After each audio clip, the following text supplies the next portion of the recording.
everybody, and welcome to the Hill Podcast, where the upward journey is the most exciting part.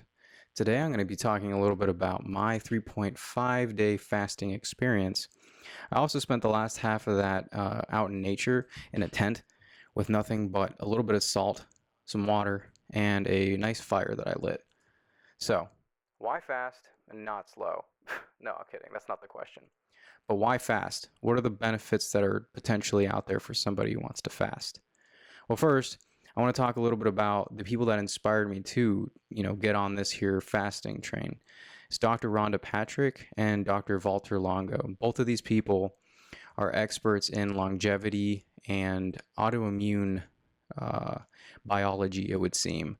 Right, so let's talk about autophagy. And this is pretty much the main reason why I decided to go on this fast. Basically, autophagy is your system cleaning itself out. When you go into a state of fasting, you've essentially cut out all of the food, all the glucose, and your body starts to break down its glycogen. And when you run out of glycogen, and glycogen is essentially glucose chains that are within your muscle and your liver, when you run out of that glycogen, you begin to run on ketone bodies, which is essentially derived from fat. And once you start doing that, there's quite a few benefits that come from that. Perhaps suggested that fat might be a better fuel source for your brain. And at least I can attest to that in my personal experience. When I was in this fast, my perception and state of mind, just the way that I perceived the world around me was kind of cool. I felt like colors and sounds and everything was just sharper. And perhaps it's because my central nervous system is like, yo, dude, you're starving. You're going to die, man. Or maybe not. But it was a very neat experience nonetheless. So another thing with autophagy is your immune system and other somatic cells all start to break down the least optimal functioning cells, I would say. And that's great because we know that cells replicate through, it's like self-mitosis. So their DNA essentially replicates itself, and then these cells are daughter cells. And so they're essentially clones of each other. And so through autophagy, your body's going in and it's breaking things down that aren't functioning optimally. So what you're left with in your immune system are the best cells, because the ones that weren't functioning optimally got broken down. And your other body cells, those cells that aren't working great, they're all recycled, and the organelles and all those different things, the cell wall, all that stuff, broken down and recycled and reused.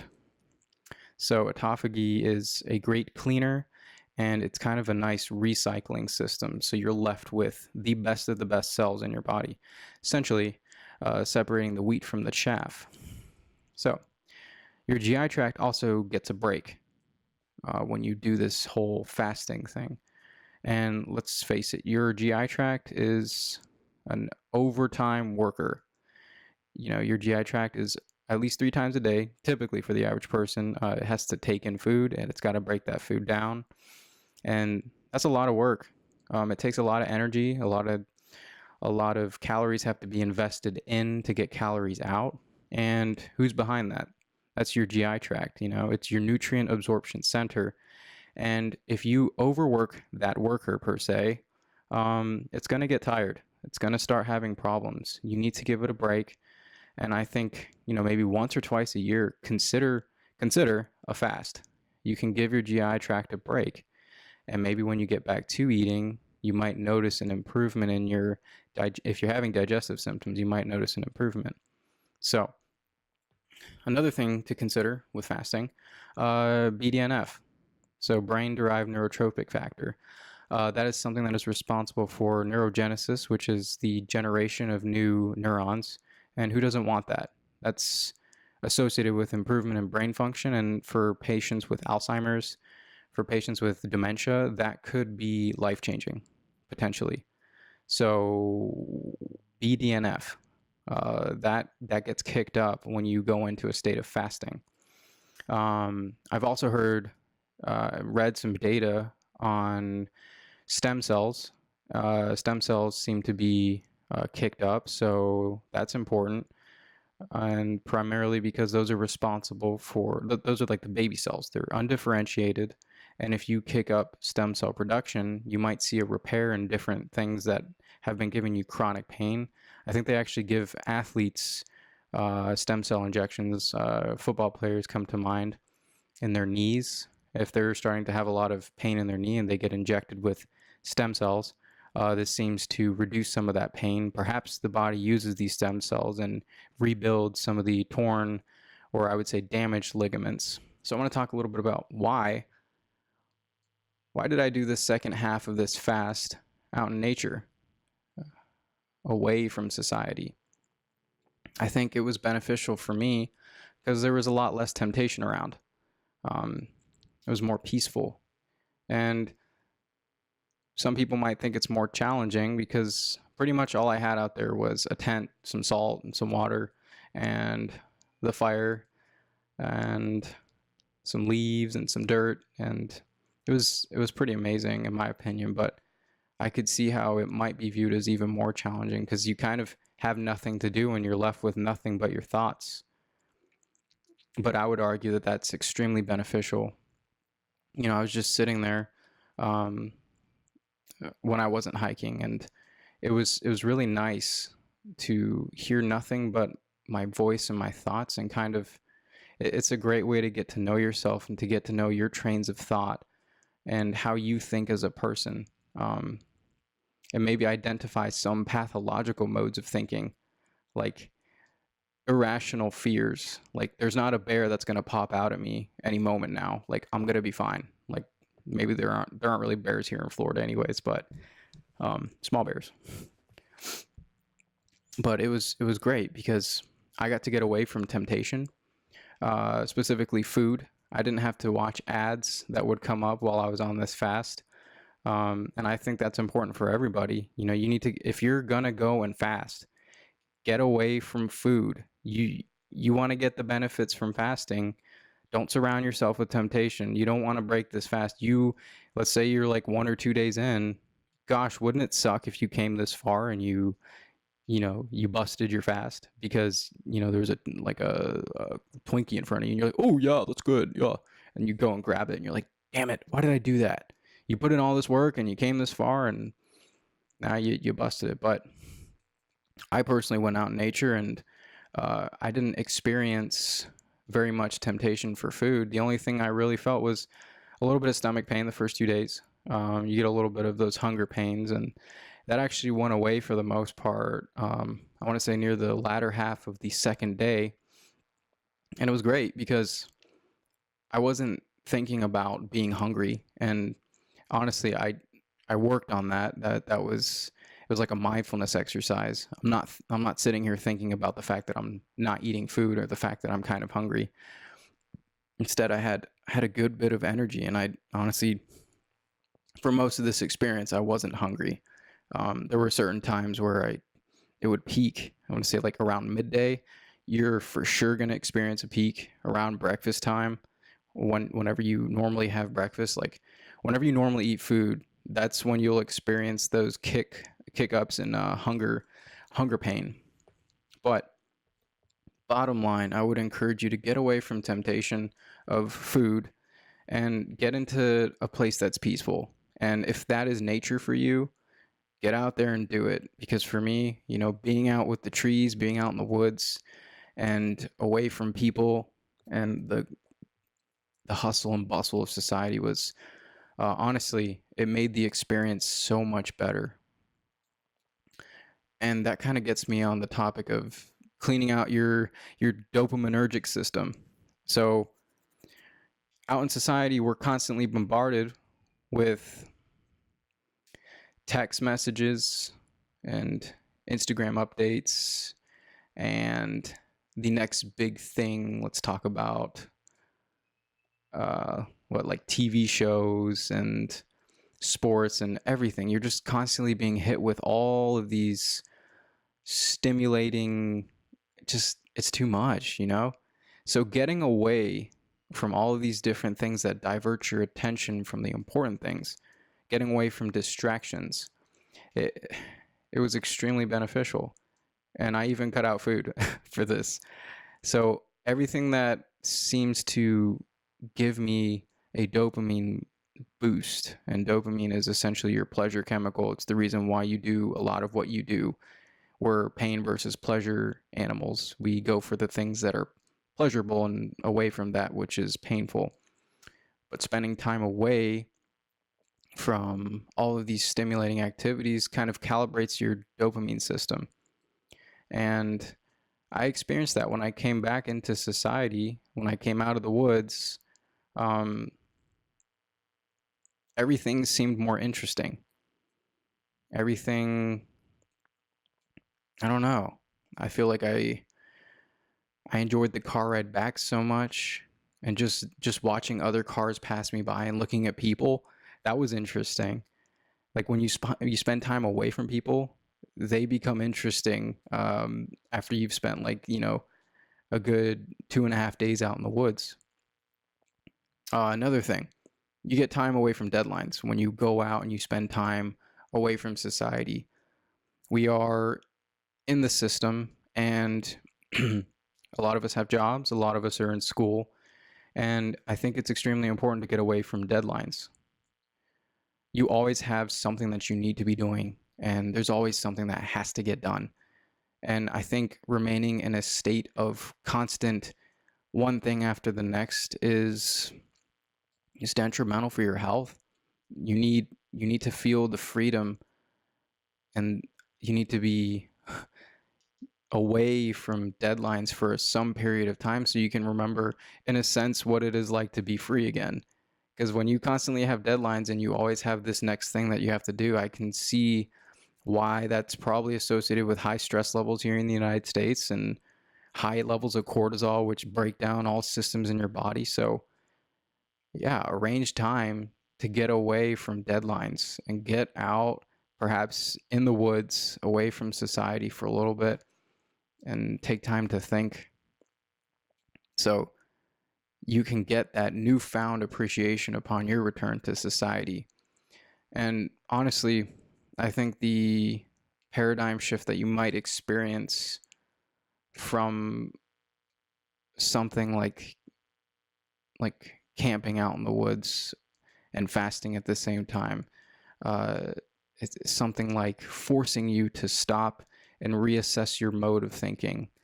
Um, you are forced out of your comfort zone, and you can't think the same way because you're in a completely different environment and you don't have deadlines. So all you have is your thoughts. And I think that's really healthy, because if you're constantly moving to the next thing and you never have a chance to listen to yourself think, what are you missing out on? What could your consciousness and your brain and your mind tell you? It's like, if you don't listen to it, it's going to come out at some point. So take time and perhaps escape. Get a great escape. And I'm happy I did this. And there's something to be said about the universality of the value of scarcity. I think this is a philosophical concept. When you take something away, when you have a lack of something, when you have limited food, when you have limited comforts, these things all gain more value. When you take food away, for example, if you're fasting, what do you experience? You experience a profound love of food again, because you remember, oh, wait, this is something that's important to me. This is something that sustains me. This is something that keeps me going. And now I don't have that thing anymore. Social interactions is another one. You spend time away from Instagram, you spend time away from Snapchat, you spend time away from people in general. Now, I did have my phone with me while I was on this here fast and woods experience, but I did limit my time, and I was completely away from people. and you gain an appreciation. Like I just remember when I was driving and I was just watching how people interact on that drive back. It was surreal, and it I was genuinely interested again in the behaviors of people because I wasn't being bombarded and I wasn't like surrounded by people at all times every single day, and it was great. I wanted to go out and have conversations with people again. Um, and I feel like it kind of broke me out of my introverted spell. Like I don't want to say I'm like a super introvert, but when you spend time away from people and you limit your Instagram and social media time, you want to reach out and talk to people in real life. And I want to say, man, real life interactions, like that is the way to go. Your social media interactions, that just does not compare. And that is not, it doesn't even scratch the surface of a face-to-face conversation. The things that you're missing out on, like voice tone, body language. And I think some crazy percentage of communication is through body language. I think it's like over half of the way that we perceive communication is through body language when we're face to face. So there is a universality to scarcity. And you can even see this in commerce, like gold. Gold is extremely rare on this planet that we're on, and that is probably why it has so much value. That is exactly why it has so much value. Diamonds, extremely rare to come across. So all the things that are scarce and are limited have extreme value. So perhaps in the land of plenty that we live in the modern age, you know, maybe the challenge isn't finding food, but the challenge is instead knowing when to say no to pleasures and the ease of access that we have. Contrary to scarcity, surplus decreases the value of your human interaction, your food, and all the things that are pleasurable. When you have ease of access to everything, it doesn't mean that much.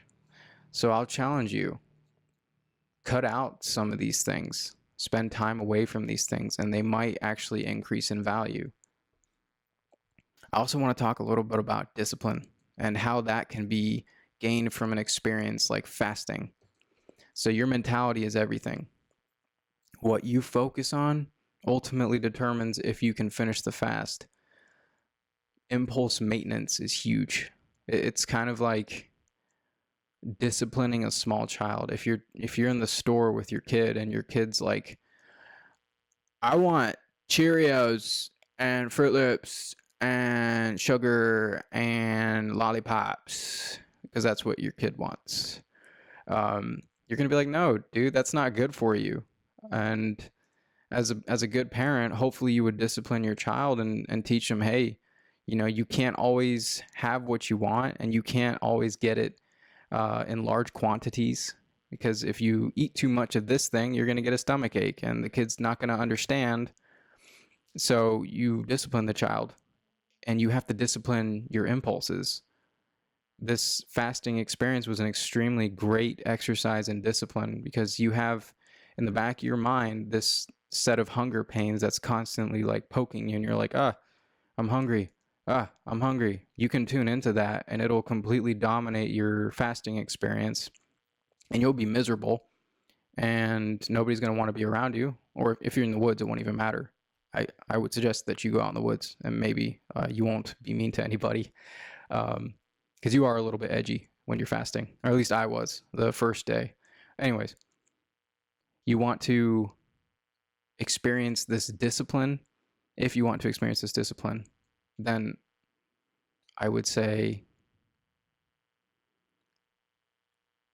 you know, get out there and fast. You can work on impulse maintenance, and I think that transfers into perhaps addictive behaviors too.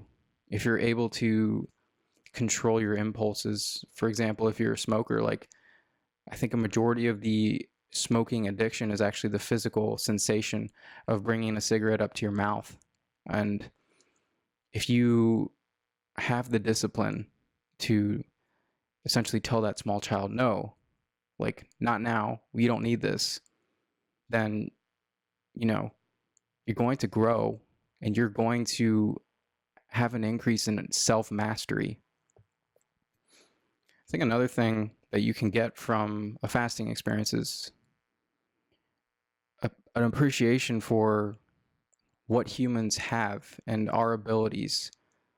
We have an amazing ability to essentially store food in the form of fat, and then when we need to, we can pull from it. It's like we have a refrigeration system. You can pull from that at any given point, and you can keep storing it up too, and you can just have a giant refrigerator. But I mean, that's not too fun to lug around. You get a little tired, and you don't feel like doing anything when you lug this giant refrigerator around all the time. So keep your refrigerator, keep it small. Talking about fat, by the way, if you're not picking that up. But humans have amazing abilities. When you go into a state of fasting, I remember the second day, my perception of color, the perception of sound, the perception of time, everything changed. Like colors seemed more sharp, sounds were very distinct. I was able to pick up more nuances. And I remember the experience of time. When I was fasting, time felt like it was slowed down. Like 1 minute, I swear it felt like 10 minutes. It was crazy. When I was on the third day, 1 minute really felt slowed down. Like you could experience each second. And it was a neat experience to say the least. So another thing with fasting, it's like lifting mental weights. You're working out your brain, and it's like, if I can go without food, what else can I do? You're challenging your brain muscle essentially, and it's like, what else can I do? You know, this is extremely challenging. I'm 3.5 days into this, and I've managed to get this far. And then when you return from your fast and you start eating again, you think back on that experience and you're like, man, that was really difficult and I did it. I'm really proud of myself. And those of you out there who end up doing an even longer fast, like 7 days or something, like when you accomplish that, like that's something to be proud of. That's an extremely difficult thing to do, and the average person doesn't do that. Like, if you can do that, what else can you do? That's a whole mentality shift that you can experience from this. And another mentality shift is that you get okay with the discomfort. You're always in the comfort of having food available, and when you cut that food out, are you going to be okay? The answer is yes, you're going to be fine.